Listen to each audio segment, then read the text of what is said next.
여러분 안녕하세요. 미주종합부 최인석입니다. 룩킹포맘 투게더를 시작합니다. 룩킹포맘 투게더는 70년대부터 90년대까지 여러분 아시다시피 한국에서 해외로 가야 했던 많은 한인 입양인들이 다시 한국 내 가족을 찾을 수 있도록 돕는 그런 프로젝트입니다. 룩킹포맘 투게더는 한국 보건복지부 산하 아동권리보장원이 후원하고 있습니다. 보장원과 미주종합부는 한인 입양인들의 인터뷰 이외에도 다양한 소식을 여러분들에게 알리고요. 사람들과 또 커뮤니티를 연결하는 많은 활동을 함께 해나갈 계획입니다. 여러분도 함께 해주시고 많이 응원해 주십시오. 영상을 끝까지 시청해 주시고요. 주변 분들에게 많이 볼 수 있도록 전달해 주시면 고맙겠습니다. 오늘은 88년 올림픽 1년 전인 87년 보스턴으로 입양돼 다른 한인 입양인과 결혼해 최근에 LA에 둥지를 틀었다고 하는데요. 데니엘 파팔라르도 김영준 씨와 이야기 나눠보는 시간 같습니다. 자, 줌으로 초대를 했습니다. 안녕하세요. Hey Brian, how you doing? How are you, Daniel? I'm doing well. Thanks for having me. Okay, so Daniel, tell us where you were born and where you were adopted. Sure. So I was born in Seoul in 1987, and then I was adopted to Massachusetts, and then I grew up most of my life between Massachusetts and New Hampshire. I see. I do have a picture of your first passport. I guess this was the ever first picture taken by somebody out there, right? Yeah, I would guess that's the youngest picture of me. That's the youngest one I've ever seen. And obviously your DOB is January 3rd of 1987. It looks like you got a visa to the United States, which was March 23rd of the same year. Yeah, so I was adopted at a young age. I was less than 3 months when I came to the U.S. And you're also screened and examined by the doctor, the clinic. It shows everything was fine, right? You were just fine, healthy, dandy boy back then, right? Yeah, that's what the records show. And it's a 호적등본, the family register. We don't have these nowadays, but back in the days, to make this passport, you gotta come up with the 호적등본. So that's they kind of rushed to make it one for you, and it says your birthday in January 3rd of 1987. Is that the correct DOB as far as you believe? What do you think, Daniel? Yeah, as far as I know, that's the only birth date that I've ever been given. I know that with a lot of Korean adoptees, the birth dates often can be kind of just made up, or, it could be the date that the baby was dropped off at an orphanage or something. But as far as I know, January 3rd, 87 is my birth date. Well, I remember you briefly mentioned about your possible birth parents and their short story. Would you like to tell us? Yeah. So the story in the file is just that my birth parents were co-workers. They were unmarried. I believe my birth mom was 19 years old at the time. And while she was pregnant, they split up, or, the father left. And so my birth mom wasn't in a position to raise a child at that age, and obviously as a single parent in Korea. I see. So if that number described in your file is correct, your mom or birth mom should be and must be somewhere between 54, 55 years old now in Korea? Yeah, exactly. I'm about to turn 35 in a couple of weeks. So she would be right around that age, right around 54. I see. And now I understand you went through Holt and brought to Massachusetts, Boston, Massachusetts eventually. And now this time tell us about your adoptive parents and family. So when I was adopted, my parents lived in Methuen, Massachusetts, so that's right along the border of New Hampshire. And so I have an older sister and an older brother who are both biological children to my parents. So the three of us grew up together as siblings. And then since then, my parents have divorced and remarried, and so I have a couple younger half-siblings as well on both sides. I see. I know when we had a conversation about your childhood, you mentioned that you were the only Asian kid in your environment. Also, it wasn't that easy going through that period. Tell us about your experience. Yeah, so I went to school in New Hampshire. So my dad lived in southern New Hampshire. My mom lived in Massachusetts. And I went to school in New Hampshire for through 5th grade and in a small town in New Hampshire. And I was the only Asian kid in the town. And so, yeah, I mean, it's very unique growing up where you're the only kind of minority in the whole town and your family is white and everyone around you is white. So it was definitely interesting. You know, I feel kind of lucky in the sense that it's not something that I look back on and had an awful experience. You know, I don't look at it that way, but it was definitely something that I knew that I wanted to change. And so I guess as soon as I had the chance to, I definitely planned on moving somewhere where there's more diversity. I see. Now I have a beautiful picture when you were a kid with your brothers and sisters. Yeah, yep. So that's me and my older brother and older sister. And when we your were kids. birthday in your hanbok. How nice, huh? Yeah. Brothers, sisters, probably somewhere in the Christmas time. I don't know. I'm not sure. Yeah. So that picture is me and my dad and his 2 siblings. So my dad and my aunt and uncle, and then my older sibling, and that's my mom. Now I remember you mentioned that your trip back to Korea when you were 14. What made you come back, and also what have you found, and what have you felt? You in Korea? Yeah, so that was really interesting. So my mother definitely wanted to make that trip. It was run through the adoption agency, so it was the Korean Ties program. So it was a trip with other Korean adoptees and their families, and you go back. And it was like a 2-week trip where you kind of toured the whole country of Korea from Seoul down to Busan, and we went to the DMZ. So that was my first time ever going back to Korea. At that age, it wasn't something that I was very interested on my own. So I was really happy. I'm really happy looking back that my mother encouraged me to do it, because it definitely opened my eyes. It was the first time I got to meet other Korean adoptees. It was the first time I got to really probably eat Korean food and just be around Korean people. And it definitely was a very positive experience that led to me wanting to learn more and explore more as I grew up. But that trip didn't really lead to an actual journey to find your birth parents and birth families there. What was the reason behind that? So I think when I was younger, we were told, or it kind of felt like it was super unlikely that Korean adoptees were able to find their birth parents. And so since I was only 14 at the time, it wasn't something that I thought was really possible or was a big priority at the time.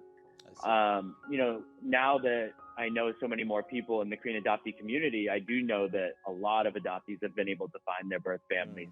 And so it's definitely something that I became more interested in as I got older and a little bit more mature, and realized that it was a real possibility to search for them and hopefully to find them. I see. I'm glad you decided to do so. Now, we have an encouraging video for you. Obviously, this wonderful local elected official decided to make something for you. Are you ready to watch this? Yeah, of course. I'm excited. Let's watch this.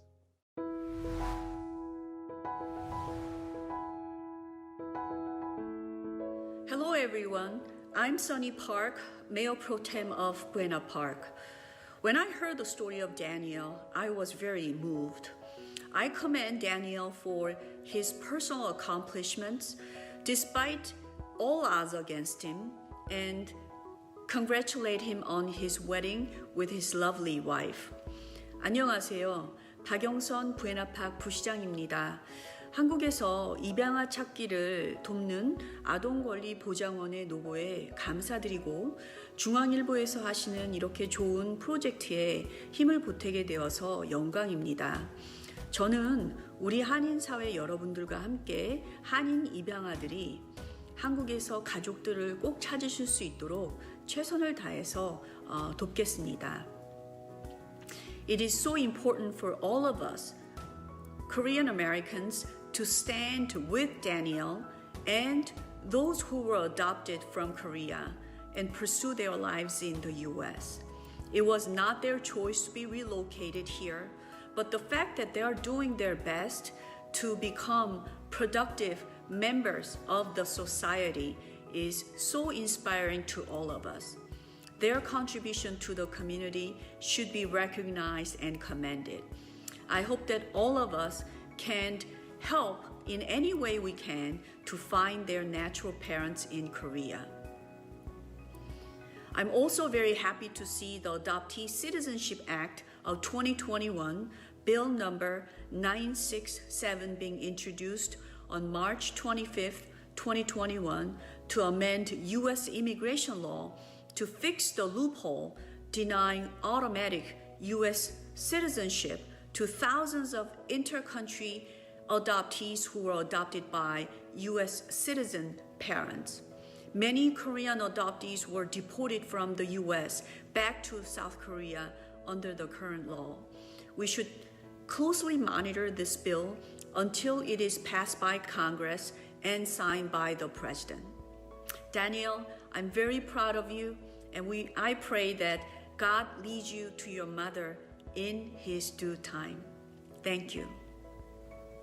That was a message from the Mayor Pro Tem of Buena Park, California, Sonny Park. You want to say something to her, Daniel? Yeah, I just want to say thank you for that message. It's really great just hearing the encouragement and the support coming from the older generations of Koreans. That's one thing that I've been very appreciative of just throughout my life. And when I, got my first job after college, my boss was Korean, and she was just super supportive. She kind of had that same attitude that Sonny Park just showed, where she was just trying to help and kind of, teach us about Korean culture and understand that we didn't choose to leave Korea. We didn't choose to grow up outside of that, and that we often need help, I guess, in finding it and finding ourselves through the culture. I see. That's great. 자, 선희박 부사장님 감사합니다. Yes, and also I know that you decided to join the adoptee groups after college, and you met your one and only lady there. Tell us about your activity there in the group, please. Yeah, so it was, like I said, it was kind of more this, the interest in the Korean adoptee groups kind of grew in my, in myself, kind of grew as I got older. And after college, I moved back to Boston, and one of my friends from college was part of the Boston Korean adoptee group.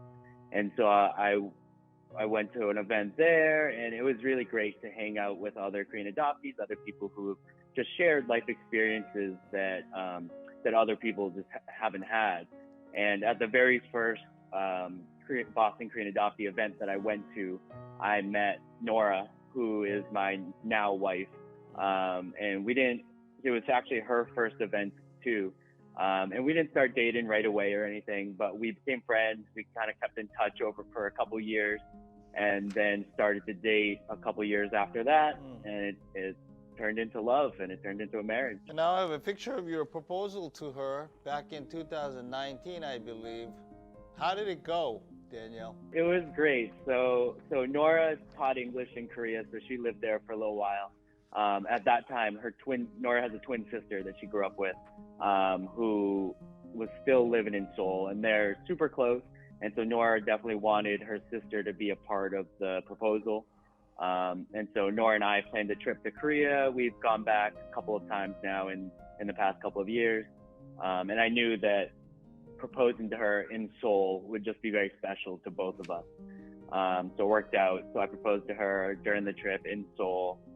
Happily, she said yes, and the rest is history. Great. Woohoo! But guess what? You decided to adopt a dog from Korea named Kiri, right?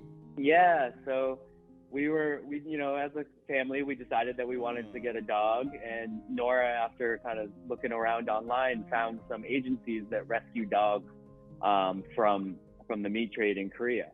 So this particular agency is called the Dove Project, and they bring over dogs from Korea back to Los Angeles. We contacted them, and we just thought it was just a perfect way to kind of, grow our family with another Korean adoptee as our dog. That's great. That's great. I know you went through a dog project, and they are doing a great job out of it. So happy with it. Yeah. Wonderful. Now, we're just starting this long journey, maybe short one, but like Nora experienced. Let's say you got a contact of your birth mom and dad, and finally sit down with them, starting a conversation. Now, what would you like to tell your mom or dad in Korea about you, about your life? What's your message? What do you want to tell them? Sure. So I imagine that they would, have questions. They would just be interested in what the first 35 years of my life have been. I definitely want to tell them that I grew up in a very loving family. I grew up in a great situation. I've lived a very good life. As I've gotten older, I've tried to kind of reach back and learn more about the Korean side of my lineage and, follow up with me and Nora. We're both Korean adoptees living together, still searching for that. I would just tell them that, I have no hard feelings. I understand the different situations that people go through in Korea, especially, in the late 80s, especially raising a baby as a single mother. So I totally get it. I would just have questions for them. I want to know about them, what their history is like, what my family is like, the past generation, how they're doing now. Obviously I hope that they're okay, and I hope they're doing well. But I would definitely love to meet them if possible. Sure, that moment will happen and happening right in front of you in the near future. Now, I understand that you went through a DNA test, and I'm not sure where you submitted your DNA sample to National Police System in Korea. What were your DNA tests about, and did you get any result of it? So I've done a couple different DNA tests. I've done 23andMe, and then I did the family tree DNA test through the big Korean adoptee national group. Unfortunately, there's been no matches that are very close. I believe the closest matches I have on 23andMe are 4th cousins or 5th to 7th cousins. So nothing too close. But yeah, I just did it. I know a couple Korean adoptees who actually found their birth family through DNA tests. So I was, of course, hoping to either find my family or just even to find, a cousin in the U.S. or something like that. Right. But unfortunately, nothing positive come out of it. I see. So along the way, what's your next plan? What are the plans that you want to pay attention to in your near future? Are you going back to Korea? Are you thinking of new DNA tests? Are you doing anything with Nora pretty soon? Yeah, so Nora and I, we had to postpone our actual wedding because of COVID. So we got legally married, but we haven't had our wedding yet. So we are getting married next September, so September of 2022. I see. So for the next year or the next 10 months, we'll continue planning the wedding and doing that. And then we definitely want to go back to Korea for another trip. It was tough during the pandemic because obviously Korea had you had to quarantine for 2 weeks, so we weren't really able to go because that wasn't feasible. But as soon as hopefully the pandemic is over and we can go back and make another vacation / trip to Korea, to Nora's birth families in Korea, and then that's obviously the best place for me to continue searching. So that's definitely on our goal for as soon as the country opens back up. I'm excited for your plan. All right, nice talking to you, Daniel. We'll keep in touch, and hopefully I will be invited to your wedding, right? Yeah, of course, of course. All right, bye, Daniel. Thank you. Bye. Thank you. Thanks for having me. 다니엘 파플라도 보스턴으로 입양돼 현재 LA에 거주하고 있는 김영준, 다니엘 파플라도 씨와 이야기 나눠봤습니다. 김영준 씨는 결혼도 다른 입양인 노라라고 하는 분과 여성분과 했다고 하죠. 동시에 한국에서 벌어진 유기견까지 입양을 했다는 이야기는 아무래도 오래도록 제 기억에도 또 여러분 기억에도 남을 것 같습니다. 김영준 씨가 잊혀진 가족을 반드시 다시 만날 수 있도록 여러분들이 좀 도와주십시오. 한국 아동권리보장원이 영상 제작에 도움을 주셨습니다. 저는 리주중앙일보 최인성이었고요. 저희는 다음 영상에서 여러분들과 다시 만나겠습니다. 여러분 감사합니다.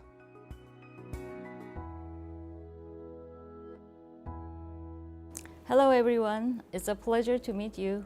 My name is Yoonhemi and I am the president of National Center for the Rights of the Child, also known as the NCRC. The NCRC is the one and only government institute in Korea responsible for developing and implementing child policies and child welfare related projects.